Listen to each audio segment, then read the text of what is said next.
تفتح عيونك لأول مرة، كل شيء ضبابي، أنت في عش عال جدا على شجرة في مدينة صاخبة. مبروك، لقد ولدت غرابا، وصدقني حياتك ستكون أغرب مما تتخيل. أول شيء تلاحظه، أنت قبيح جدا، ريش غير مكتمل، جسم أصلع وردي، رأس كبير، منقار ضخم، تبدو مثل ديناصور صغير مريض. أمك تنظر لك وتفكر: حسنا، على الأقل سيكون ذكي. إخوتك الثلاثة في العش معك، كلكم قبحاء، كلكم جائعون، كلكم تصرخون بدون توقف، فم مفتوح، صراخ، انتظار الطعام. هذه حياتك للأسابيع القادمة. أمك وأبوك يطيران ذهابا وإيابا، يحضرون طعاما، ديدان، حشرات، بقايا طعام بشري من القمامة، تبتلع كل شيء. لا وقت لتسأل ما هذا، الجوع يقتلك. لكن المشكلة أن إخوتك الثلاثة أيضا جائعون، وحجم الطعام محدود. فماذا تفعل؟ تتنافسون، من يصرخ أعلى يأكل أكثر، من يفتح فمه أوسع يحصل على الدودة. الحياة ليست عادلة منذ اليوم الأول. أخوك الأكبر الأقوى يدفعك جانبا، يأخذ معظم الطعام، أنت تحاول لكنه أكبر. في اليوم الثالث أخوك الأصغر الأضعف يموت ببساطة، لم يحصل على ما يكفي من الطعام. أمك تنظر له، تدفعه خارج العش، يسقط، انتهى. أمك ستنجب غيره. الطبيعة قاسية، مرحبا بك في الحياة البرية. تتعلم درسا مبكرا، إما أن تقاتل أو تموت، لا خيار ثالث. بعد 3 أسابيع يبدأ الريش بالظهور، أسود لامع قليلا، تبدو أقل قبحا، لكن ما زلت لا تطير. تقف على حافة العش، تنظر للأسفل، بعيد جدا، مخيف جدا. أمك تصرخ عليك: اقفز. بالطبع أنت لا تفهم الكلمات، لكن النبرة واضحة، أنت تتردد، هي تدفعك، تسقط، تحاول التحليق، أجنحتك ترفرف بعشوائية، تصطدم بغصن، تسقط أكثر، تمسك غصنا آخر بصعوبة، قلبك يدق بقوة، لكنك لم تمت. جيد. أبوك يطير بجانبك، يصرخ: حاول مرة أخرى. تحاول مرة، 2، 10. في النهاية تطير، ليس بشكل جيد، ترتطم بأشياء، لكنك تطير. الأسابيع التالية تتعلم أين تجد الطعام. أمك تريك أنقى وأجود أنواع الطعام. القمامة البشرية إنها كنز كبير، لكن احذر الكلاب، تطيرون لحاوية قمامة، تفتحونها بمناقيركم، بداخلها بقايا برجر، بطاطس فرنش فرايز نصف مأكولة، قطعة دجاج، تأكل لذيذ، أفضل من الديدان بكثير. لكن فجأة كلب كبير يهاجم، تطير بسرعة، الكلب ينبح لكن لا يستطيع الطيران. مسكين، أنت في الأعلى بأمان، تنظر له من فوق وتصرخ صرخة سخرية، هو ينبح أكثر. أمك تخبرك بدرس اليوم: الكلاب غبية ولا تطير، أنت تطير، أنت تنتصر. ثم تبدأ تتعلم شيئا غريبا، أنت ذكي، ذكي جدا. ولعلمكم أيها الويمبيون، الغربان من أذكى الكائنات على الأرض. دماغك بالنسبة لحجم جسمك كبير، تستطيع حل مشاكل معقدة، صنع أدوات، التخطيط للمستقبل. ذات يوم ترى جوزة على الأرض قاسية، لا تستطيع كسرها بمنقارك. تفكر، ثم تأتيك فكرة، تحمل الجوزة، تطير فوق طريق، تسقطها، سيارة تدهسها، الجوزة تنكسر، تنزل، تأكلها. أبوك ينظر لك بفخر ويقول: أوف، هذا ابني، إنه عبقري، قوي، رائع، وسيم. حسنا، توقف عن التطبيل الآن أيها الغراب الأب. على أي حال، هذا ليس خيالا، هناك غربان في اليابان، موثقة بالفيديو، تضع الجوزة على ممرات المشاة، تنتظر الإشارة الحمراء، السيارات تتوقف، تنزل الغربان بأمان، تأخذ الجوز المكسور وتأكله. في سن 6 أشهر تبدأ تستكشف المدينة وحدك. المدينة مليئة بالبشر، مخلوقات غريبة جدا، يمشون على رجلين فقط، بدون أجنحة، بطيئون، يشاهدون فيديوهات شخص أحمق يدعى مستر ويمبي، لكنهم خطيرون. أول تجربة لك معهم، تجلس على سور، رجل يمشي تحتك، يأكل ساندويتش، تنظر له، هو مشغول بهاتفه، يتابع فيديو عن حياة الغراب لذلك الأحمق الذي يدعى ويمبي، لا ينتبه. تطير بجانبه بهدوء، تنقر على زر الاشتراك في القناة، ثم تخطف الساندويتش من يده، تطير بعيدا. الرجل يصرخ، يلوح بيديه، يشتمك ويشتم مستر ويمبي، يركض خلفك قليلا. أنت على الشجرة، تأكل ساندويتشه، تنظر له، هو يصرخ أكثر، أنت تصرخ صرخة تبدو مثل الضحك. علميا الغربان لديها ما يسمى صوت اللعب، إنه صوت يصدرونه يشبه الضحك. على أي حال، تدرك في ذلك اليوم أن البشر ضعفاء، لا يطيرون، سهل خداعهم، ممتع جدا، لكنك تتعلم أيضا أن بعض البشر أذكياء وبعضهم يحمل أسلحة.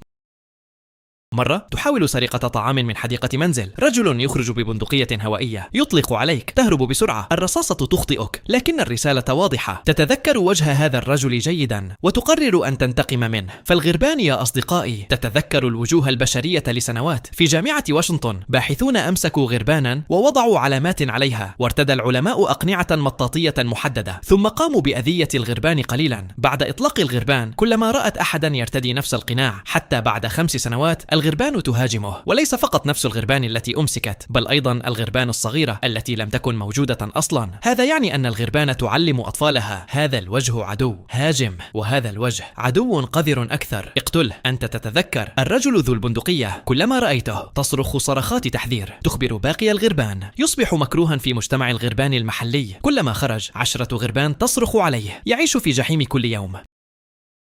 في سن سنة أنت الآن شاب بالغ قوي ذكي مستقل، وتكتشف شيئا جميلا جدا يسمى اللعب. نعم، الغربان تلعب للمتعة فقط، تتزلق على الثلج للمتعة، تطير وتقوم بحركات بهلوانية بدون سبب، تشاهد فيديوهات مستر ويمبي، تسرق أشياء لامعة لا تأكلها، تسرقها فقط لأنها لامعة. ذات يوم ترى طفلا يلعب بسيارة لعبة صغيرة لامعة حمراء جميلة، تريدها، تنتظر. الطفل يتركها لثانية، تنزل بسرعة، تخطفها، تطير. الطفل يبكي، أمه تصرخ، أنت على السطح تلعب بالسيارة، تدحرجها بمنقارك. ممتع، لا فائدة منها، لكن ممتعة. فلقد اكتشف العلماء أن الغربان تسرق أشياء لامعة، مفاتيح، عملات، مجوهرات، ألعاب، أحيانا تجمعها في مخابئ سرية. لماذا؟ لا أحد يعرف تماما. ربما لأنها جميلة، ربما للتباهي، ربما لأن الغربان مثل البشر تحب الأشياء التي لا تحتاجها. بعد عدة أيام تكتشف لعبة أفضل بكثير، ألا وهي مضايقة الحيوانات الأخرى. نعم يا صديقي الغراب، أنت مزعج وحقير جدا. ترى قطة تمشي، تطير خلفها، تنقرها على رأسها، تطير بعيدا. القطة تقفز، تحاول الإمساك بك، تفشل. أنت تكرر مرة أخرى. القطة تجن، تركض في كل اتجاه وأنت تضحك. ترى كلب كبير في الحديقة، تنزل قريبا منه، يهاجمك، تطير بسرعة قبل أن يصل إليك، تهبط على مسافة آمنة، تنظر له، يهاجم مرة أخرى، نفس النتيجة. الكلب يتعب، يشتمك، يشتم مستر ويمبي. أنت سعيد جدا. الحياة جميلة عندما تكون ذكيا وتطير، ولكن حتى إذا كنت ذكيا فلن تستطيع الإفلات من أصعب وأعظم فخ في الحياة. حتى أعظم العباقرة مثل مستر ويمبي لم يستطيعوا الإفلات منه، ألا وهو الحب. في سن 2 تقابل غرابة جميلة، ريش لامع، صوت جميل، تعجبك، تحاول إقناعها، تحضر لها طعاما، تعرض عليها أفضل ما سرقت، قطعة بيتزا، بطاطس فرنش فرايز، رأس مستر ويمبي، سمبوسة، حتى أنك سرقت لها قطعة حلوى من طفل. الطفل بكى حتى مات، لكن الحب يتطلب تضحيات. هي تفحصك، تفحص هداياك، ثم تقبل. مبروك، أصبح لديك شريكة، وأنا لازلت وحيدا. ولعلمك أيها الغراب المنحرف، معظم الغربان تبقى مع نفس الشريك مدى الحياة، أي من ستتزوجها ستعيش معها مدى الحياة. علاقة رومانسية، أليس كذلك؟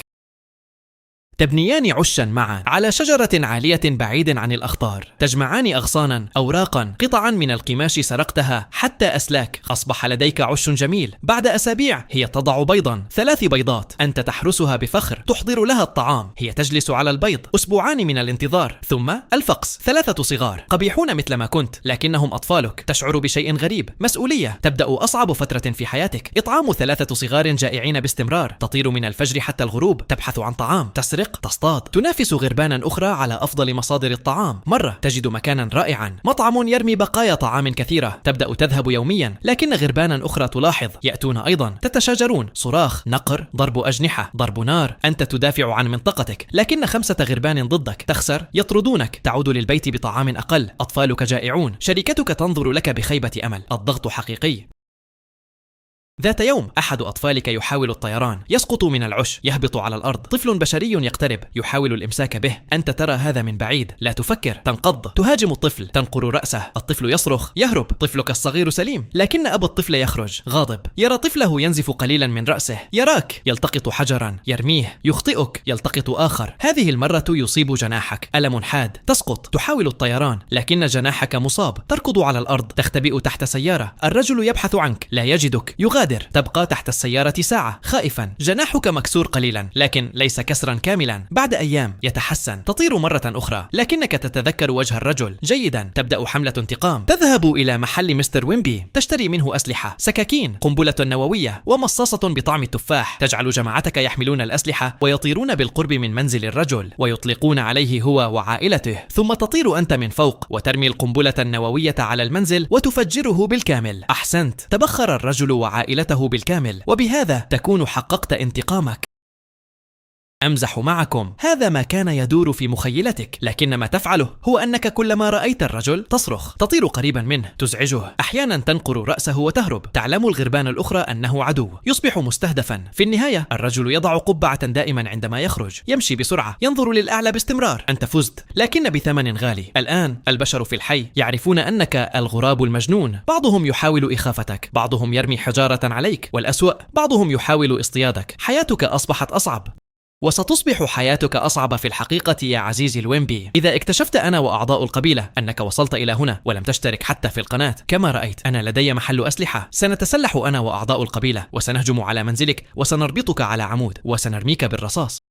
آسف، أمزح معك، تحمست قليلا فقط. أنت تعرف الوضع يا صديقي، يجب أن أتسول منك الاشتراكات واللايكات في كل فيديو بطرق مختلفة، لذا لا تقلق، ستعتاد على الوضع أو ستعتاد على العمود. هيا لنكمل. في سن 5 سنوات أنت الآن غراب خبير، ذكي، قوي، محترم في مجتمع الغربان المحلي. ذات يوم عالمة تضع تجربة في حديقة، تريد اختبار ذكاء الغربان، تضع علبة شفافة بداخلها طعام، لكن العلبة لها قفل معقد يحتاج عدة خطوات لفتحه. أنت ترى العلبة، ترى الطعام، تريده، تفحص العلبة، تفكر، ثم تبدأ. تسحب رافعة صغيرة بمنقارك، تفتح الغطاء، يظهر زر، تضغطه بمنقارك، ينزل عود صغير، تسحبه، تفتح باب صغير، داخله حلقة، تسحب الحلقة، تفتح حجرة أخرى، داخلها مفتاح، تأخذ المفتاح، تضعه في قفل، تديره، العلبة تفتح، تأخذ الطعام، تطير. العالمة تقف مصدومة، سجلت كل شيء بالفيديو، 8 خطوات، حلها غراب في 10 دقائق. هذا ليس خيالا. ففي نيوزيلندا عالمة اسمها ألكس تايلور أجرت تجربة مشابهة على غراب اسمه 007. الغراب حل لغزا من 8 خطوات متتالية. هذا شيء قردة كثيرة لا تستطيع فعله. الفيديو موثق ومنشور، لكن القصة لا تنتهي هنا، لأنك يا صديقي تعلمت شيئا آخر. صناعة الأدوات. تريد أن تأكل، تحتاج الوصول لحشرة داخل شق ضيق في شجرة، منقارك لا يصل. تفكر ماذا أفعل؟ تذهب إلى محل مستر ويمبي، تشتري منشارا كهربائيا، تعود للحشرة. أمزح، آسف لتفاهتي. تريد الحشرة، تجد غصنا صغيرا، تقطمه بمنقارك لتصنع منه خطافا، تدخل الغصن المعدل في الشق، تخطف الحشرة، تأكلها. أداة، هل تستوعب؟ لقد صنعت أداة مثل البشر الأوائل. ولعلمكم هذا ليس خيال، هناك بالفعل فصيلة من الغربان تدعى غربان كاليدونيا. اكتشف العلماء أنها تقوم بصنع أدوات معقدة، تقضم أغصانا بطرق محددة لصنع خطافات، تستخدمها لاصطياد الطعام. تحتفظ بهذه الأدوات وتعيد استخدامها حتى تعلم صغارها كيف تصنعها. أنت طائر يصنع أدوات، يفكر، يخطط. أحيانا تتساءل من الأذكى، أنت أم بعض البشر الذين رأيتهم؟ في سن 8 سنوات يحدث شيء حزين. أحد أصدقائك، غراب كنت تعرفه منذ الطفولة، يموت. صدمته سيارة، سقط على الطريق. أنت ترى جثته، تطير لجانبه، تنظر له، تصرخ صرخة حزينة. غربان أخرى تسمع صوتك، تأتي لمكان الجثة. 20 غرابا يحيطون بالجثة، تصرخون جميعا، صراخ عال طويل يستمر دقائق. البشر يتوقفون، ينظرون، يتساءلون ماذا يحدث. هذه يا صديقي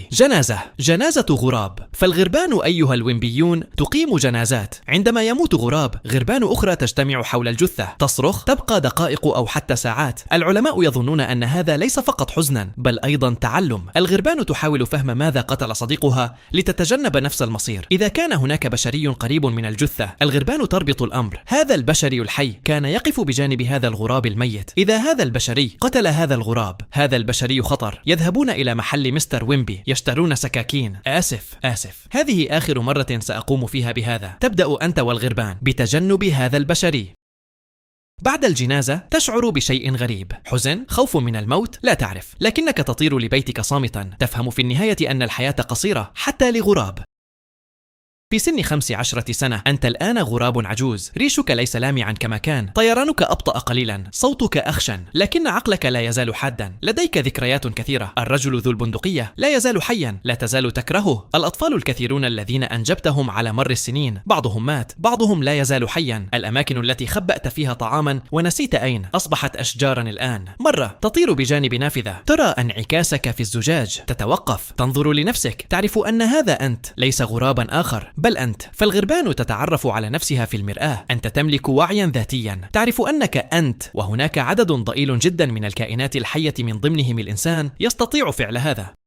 على أي حال الأيام تمر، أصبحت أكثر هدوءا، لم تعد تلعب كثيرا، لم تعد تضايق الكلاب، فقط تطير، تأكل، تجلس على غصنك المفضل، تنظر للمدينة، تفكر في نفسك قليلا. البشر مخلوقات غريبة، يركضون دائما، يصرخون على بعضهم، يبنون أشياء ضخمة ثم يهدمونها. لماذا؟ لا تفهم، لكنهم أيضا يطعمون الطيور. أحيانا بعضهم لطيف، بعضهم يبتسم عندما يراك، ربما ليسوا كلهم سيئين. في سن 20 سنة أصبحت عجوز جدا لغراب. معظم الغربان في البرية تموت قبل هذا العمر، لكنك محظوظ أو ذكي أو مزيج من الاثنين. ذات صباح تستيقظ متعبا، جسمك يؤلمك، أجنحتك ثقيلة، تحاول الطيران لكن الأمر صعب. تطير لمسافة قصيرة ثم تهبط على غصن، تتنفس بصعوبة، تنظر حولك. المدينة شاهدتها تتغير على مدى 20 سنة. مبان جديدة ظهرت، أشجار قطعت، بشر جدد ظهروا، أطفال كانوا رضعا أصبحوا شبابا، لكنك بقيت. شاهدت كل شيء، عشت حياة طويلة لغراب. تقرر أن تكمل طيرانك، تنهض، تطير. ولكن هل تتذكر ذلك الرجل الذي قمت بنقر رأس ابنه في الماضي؟ نعم، هذا الرجل يراك تطير، يدخل منزله ثم يخرج، يمسك في يده بندقية صيد. حان الوقت لينتقم، يوجهها نحوك ويطلق النار. الرصاصة تصيب جناحك، تسقط من السماء بسرعة، تصطدم بقوة بغصن شجرة وتسقط في موقف سيارات. جناحك ينزف، عظامك مكسورة، تصرخ من الألم ولا تستطيع الطيران أو الحركة. تزحف ببطء على الأرض وتختبئ تحت أحد السيارات. لكن الصدمة أنك تجد قطا أسفل السيارة، وليس أي قط، بل قط جائع جدا. تزحف بسرعة لتخرج، ولكن على رأي غامبل وداروين كانت لحظتك أطول. القط يمسكك بمخالبه، يضعك في فمه ويأكلك، ثم يخرج ليبحث عن وجبته التالية.